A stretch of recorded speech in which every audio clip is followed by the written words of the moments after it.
Hello everyone, तो ये है force and law of motion. ये है इसका फोर्थ पार्ट जिसके अंदर हम पढ़ने वाले हैं थर्ड लॉ ऑफ मोशन। तो देखते हैं भाई थर्ड लॉ ऑफ मोशन क्या है। बहुत इजी लॉ है। सेकंड लॉ थोड़ा सा टफ था, फर्स्ट भी ठीक ठाक है, लेकिन थर्ड लॉ बहुत इजी है, बिल्कुल सिंपल है। ध्यान से देखना क्या मतलब है इसका, क्या डेफिनेशन है। Every action has equal and opposite reaction. मतलब अगर आपने किसी पे फोर्स लगाया किसी बॉडी पे, तो वो बॉडी भी आपके ऊपर उतना ही फोर्स लगाती है, लेकिन अपोजिट डायरेक्शन में। यानी हर एक्शन का इक्वल एंड अपोजिट क्या होता है, रिएक्शन। मतलब मान लो कि कोई बॉल है, कोई एक दीवार है, उस दीवार पे आप फोर्स लगा रहे हो, आपने 10 न्यूटन का फोर्स लगाया, तो उस बॉडी ने भी कितना फोर्स लगाया आपके ऊपर, 10 न्यूटन का। इसी को हम क्या बोलते हैं, थर्ड लॉ ऑफ मोशन। एक बॉल को तुमने जमीन में मारा, तो बॉल ऊपर कैसे आती है, तो जैसे ही बॉल जाके जमीन से टकराती है, बॉल ने जमीन पे फोर्स लगाया 10 न्यूटन का, तो जमीन ने भी 10 न्यूटन का फोर्स बॉल पे ऊपर लगा दिया, तो बॉल कहाँ की तरफ आ गई, हमारी ऊपर की साइड आ गई। तो इसी को हम क्या बोलते हैं, third law of motion. Action and reaction are equal but in opposite direction. तो दो डेफिनेशन आपको अच्छी लगे, आप याद कर सकते हो। तो एक, इस बॉडी ने इसके ऊपर फोर्स लगाया F1, इसने इसके ऊपर कितना लगाया हमारे पास, मतलब इसने इसकी तरफ फोर्स लगाया F2, तो इसने इधर F1 लगाया, और F1 F2 दोनों बराबर होंगे, लेकिन डायरेक्शन चेंज होगा। नेगेटिव साइन क्या दिखा, डायरेक्शन अपोजिट होगी। अगर ये लेफ्ट की साइड लगा रहा है तो ये राइट की साइड आएगा, डायरेक्शन अपोजिट होगी, ये बात ध्यान रखना। तो डायरेक्शन हमेशा क्या होगी, अपोजिट होगी ना। एक्शन और रिएक्शन क्या होता है हमारा, इक्वल होता है बट इन अपोजिट डायरेक्शन, ठीक है ना। तो ये हमारा थर्ड लॉ ऑफ मोशन है। कुछ एग्जांपल देखते हैं।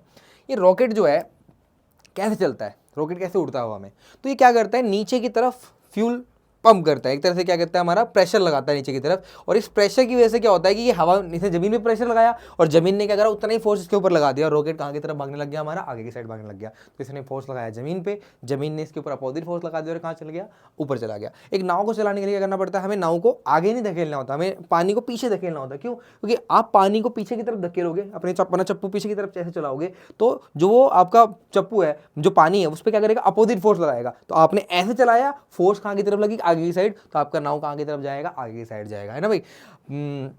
बाउंसिंग बॉल है, आपने बॉल को फेंका नीचे और बॉल हमारी ऊपर आ गई। क्यों, क्योंकि बॉल ने फोर्स लगाया नीचे की साइड, धरती की तरफ, और धरती ने कहाँ की तरफ फोर्स लगा दिया, बॉल के ऊपर, ऊपर की तरफ, तो बॉल कहाँ आ गई, हमारी ऊपर की साइड आ गई। तैरने के लिए अगर हमें आगे तैरना, तो हमें हाथ को क्या करना पड़ता है, पीछे की तरफ धक्का देना पड़ता है। हाथ को पीछे की तरफ धक्का दोगे तो पानी भी क्या करेगी, आपको आगे की तरफ फोर्स लगाएगी, तो आप कहाँ जाओगे, हमारे आगे जाओगे। तो थर्ड लॉ ऑफ मोशन है, हम पीछे की तरफ फोर्स लगा रहे हैं, हम पे फोर्स कहाँ लग रहा है, आगे, तो हम आगे की तरफ मूव कर रहे हैं। रिक्वायर्ड वेलोसिटी, आपने गन फायर करी, गन फायर करते तो हमारे बंदूक हमारे पीछे की साइड आता है। क्यों, क्योंकि जो आपके बुलेट है, बुलेट तो आगे चला जाता है, लेकिन वो बुलेट कहाँ की तरफ फोर्स लगाता है, गन पे पीछे की साइड, तो हमारी गन कहाँ आती है, पीछे की साइड मूव करती है ना। वॉकिंग करते रहे, हम चलते रहे, हम क्या, धरती को पीछे की तरफ फोर्स लगाते हैं, तो हम पीछे फोर्स लगाते हैं, तो धरती कहाँ लगाती है, हमें आगे लगाती है, तो हम आगे की तरफ चल पाते हैं। तो हम धरती पे चल ही इसलिए पाते हैं क्योंकि हम फोर्स कहाँ लगा रहे होते हैं, पीछे की साइड। अगला हमारे पास पुशिंग वॉल, तो एक वॉल को तुम पुश कर रहे हो, तो वॉल भी तुम पे क्या कर रही है, उतना ही फोर्स लगा रही है, इक्वल फोर्स लगा रही है ना।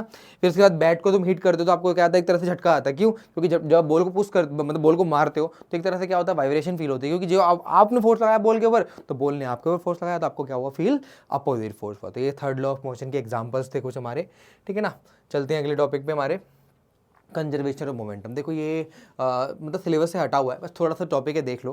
कंजर्वेशन ऑफ मोमेंटम का मतलब होता है, अगर एक बॉडी वेलोसिटी v है, v1 है, और ये वेलोसिटी इससे टकरा है, इसकी वेलोसिटी मान लो स्टार्टिंग में जो थी हमारे पास, ये u1 मान लो, इसकी वेलोसिटी u1 थी, इसकी वेलोसिटी u2 थी। टकराने के बाद इसकी वेलोसिटी जो होगी वो v1 होगी, इसकी v2 होगी हमारे पास, ठीक है ना। तो इसका मास मान लो m1 था, इसका मास हमारे पास इसका मास m1, इसका मास m2 था।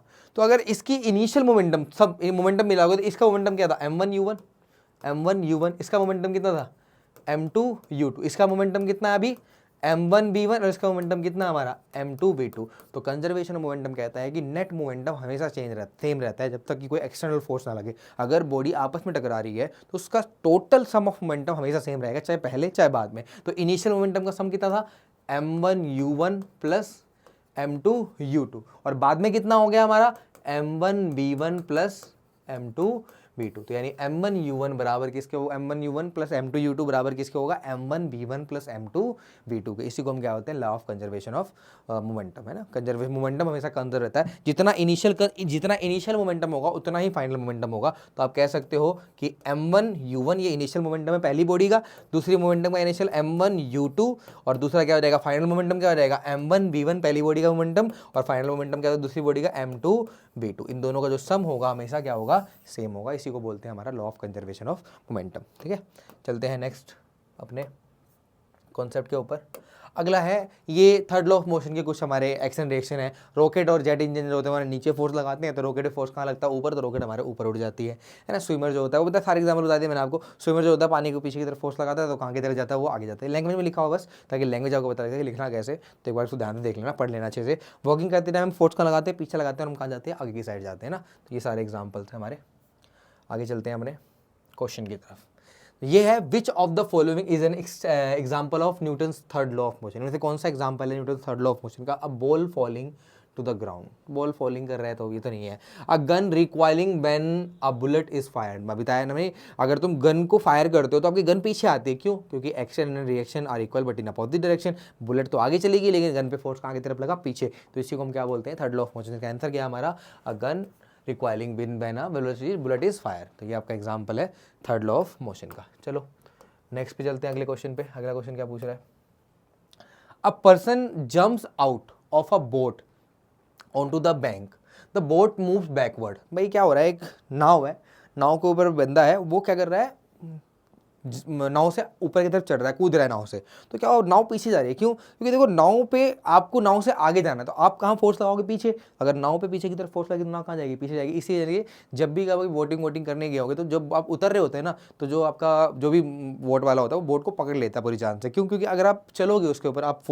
ऊपर प्लेटफॉर्म पे चढ़ने की कोशिश करोगे, तो आप क्या करोगे, फोर्स लगाओगे बोट पे पीछे की साइड, तो हो सकता है बोट पीछे खिसक जाओ और आप गिर जाओ, इसलिए बोट को कस के पकड़ लेता है ताकि आप गिरो नहीं, ठीक है ना। तो कहने का मतलब क्या है कि जैसे ही आप बोट से ऊपर की तरफ चढ़ते हो, तो ऊपर की तरफ चढ़ने के लिए आप पैर से पीछे की तरफ फोर्स लगाते हो, जिससे आप बोट पीछे जा सकती है, इसीलिए क्या होता है, हमारा बोट मूव करती है ना। तो किसकी वजह से, Newton's third law of motion की वजह से ना, थर्ड लॉ ऑफ मोशन की वजह से ऐसा होता है, ठीक है, एक्शन रिएक्शन की वजह से ऐसा होता है। नेक्स्ट हमारे पास क्या है, अगला question, what happen when you push a ball. एक बॉल को पुश करते हो तो क्या होता है, आपने अगर 10 न्यूटन का फोर्स लगाया तो आपके ऊपर भी कितना लगता है, 10 न्यूटन का, बट अपोजिट डायरेक्शन में। अगर आपने राइट की तरफ लगाया होगा तो आप पे लेफ्ट लगेगा। मतलब कहने का मतलब क्या है कि आप फोर्स अगर किसी बॉडी पे लगा रहे हो, किसी बॉल पे फोर्स लगा रहे हो, तो आपके ऊपर भी उतना ही अपोजिट फोर्स लगेगा। क्लियर है भाई, थर्ड लॉ ऑफ मोशन के according. Next, when a horse pull a cart, the cart pulls back on the horse, why does the cart moves then। Cart और हॉर्स दोनों देखो जुड़े हुए हैं, वो एक बॉडी है पूरा का पूरा। रियलिटी में हॉर्स दौड़ने के लिए ना कार्ट पे फोर्स लगाता ही नहीं, वो धरती पे फोर्स लगाता है। तो वो क्या करता है, ग्राउंड पे फोर्स लगाता है, और ग्राउंड पे फोर्स लगाता है, ग्राउंड भी उसके ऊपर उतना ही फोर्स लगाती है, इसकी वजह से वो ट्रेवल कर पाता है, चल पाता है। तो आपको क्या लिखना है कि हॉर्स चलने के लिए ग्राउंड पे फोर्स लगाता है और ग्राउंड उस पर उतना ही फोर्स लगाती है, इसी वजह से हॉर्स एंड कार्ट दोनों ही मूव कर पाते हैं। वो कार्ट पे फोर्स लगाता ही नहीं है कि कार्ट का फोर्स और उसका फोर्स इक्वल हो जाएगा तो वो चल नहीं पाएंगे, ऐसा कुछ भी नहीं है। वो धरती पे फोर्स लगाता है। हाँ, अगर वो हवा में तैर रहा है, हवा में पूरा स्पेस में ट्रैवल वो करता रहे, हाथ पर हिलाता रहे, कहीं भी नहीं जाने वाला, ना काट जाएगी ना हो जाएगा, हवा में रहेगा, क्योंकि फोर्स लगाने के लिए कोई है ही नहीं उसके पास। लेकिन धरती पे वो धरती पे फोर्स लगाता है, वो जमीन पे फोर्स लगाता है, और जमीन पे फोर्स लगा के आगे की तरफ टल करता है। जो तुम नॉर्मली चलते हो, तो आप चलने के लिए क्या करते हो कि आप पीछे की तरफ फोर्स लगाते हो, और वही फोर्स क्या कहता है, आगे की तरफ लगती है, तो आप चल पाते हो क्लियरली। तो वैसे ही जो आपका हॉर्स होता है वो इतना फोर्स लगाता है धरती के ऊपर, धरती उसके ऊपर उतना ही फोर्स लगाती है, तो दोनों के दोनों मूव करते हैं एक साथ। तो कहने का मतलब वो कार्ट पे फोर्स नहीं लगाता, वो कहाँ लगाता है, धरती पे फोर्स लगाता है, तभी वो ट्रैवल कर पाता है, चल पाता है। तो कोई ध्यान रखना आपको कि वो कार्ट पे फोर्स नहीं लगाता, वो रियलिटी में धरती पे फोर्स लगाता है, इसलिए वो आगे की तरफ मूव करता है। यही इसका आंसर है, ठीक है भाई। नेक्स्ट पार्ट पे चलते हैं अपना। अगला क्या है हमारे पास, a balloon filled with air is left open, it flies in opposite direction, explain. एक बलून है, उसको आपने क्या करा, एकदम से छोड़ दिया, खुला छोड़ दिया, वो क्या करता है, उड़ने लग जाता है एकदम से, मतलब छोड़ा वो मूव करने लग जाता है। कैसे, रियलिटी में क्या होता है कि उसके अंदर से एयर निकलती है, वो एयर क्या करती है, पीछे प्रेशर क्रिएट करती है, जिसकी वजह से एक अपोजिट फोर्स लगता है, और अपोजिट फोर्स से बलून का आता है हमारा आगे की साइड। मान लो ये बलून है आपका, तो बलून को अगर आपने पीछे से खोल दिया, तो बलून को पीछे खोलना, बलून आगे की तरफ भागता है। कैसे भागता है, तो यहाँ से जो एयर निकल रही है वो पीछे की तरफ फोर्स लगा रही है, और एयर इसके ऊपर अपोजिट फोर्स लगा रही है हमारी, इसका एयर ये पीछे लगा रही है, और वो एयर इस पे अपोजिट फोर्स लगा रही है, और इसी अपोजिट फोर्स की वजह से बलून क्या होता है, हमारा आगे की तरफ ऐसे टेढ़ा मेढ़ा उड़ रहा होता है। देखा होगा आपने बलून कैसे उड़ता है। तो ये था हमारा force and law of motion का लास्ट पार्ट, जिससे हमने थर्ड लॉ भी कंप्लीट कर लिया। आपको ये थ्योरी कंप्लीट करनी है, फिर इसका वन शॉट आएगा और कुछ क्वेश्चंस भी लेके आऊंगा मैं, ताकि आपको कॉन्सेप्ट और अच्छे समझ में आए। तो मिलते हैं नेक्स्ट वीडियो में नेक्स्ट पार्ट के साथ। Thank you.